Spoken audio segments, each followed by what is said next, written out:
few months I've been researching flat top griddles, the Camp Chef, the Pit Boss, and I really want one to be able to do Philly cheesesteaks and smash burgers, but I just can't justify spending the money right now. So instead, I bought this huge cast iron Pit Boss griddle. This thing is 28 wide, 14 deep, and weighs about 27.5 pounds. This side you can do fish. You've got the ribbed edges. And when you flip it over, you get a nice cast iron griddle. It's got the trough here to catch all the grease. I think it's going to be big enough to do pretty much anything I want. We have run into a couple of things I don't like so far. I've already seasoned this twice, but you'll see this is not very stable. And if I go to smashing down on some smash burgers, that's going to be moving all over the place. You'll notice we've got quite a bit of play in the grates. I know that's so they can expand a little bit, but boy, it really makes this not very stable for grilling on. So I've got a couple modifications in mind. I'm going to get at those right now and we'll see how they turn out.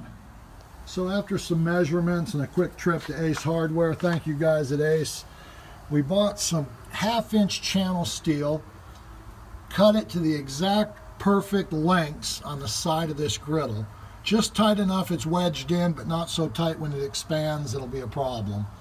You see we've got that bar going across the back with 2 legs.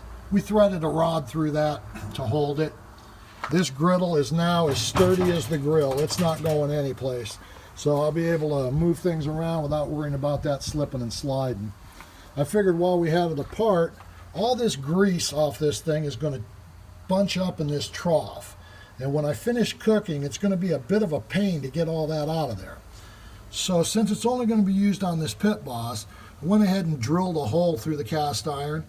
And while I was at Ace, I picked up a 1 1/4 inch putty knife. This putty knife is going to fit right in this channel and be able to scrape everything over. I did round the corners so that they fit a little better into that trough. But I think that's going to work really well.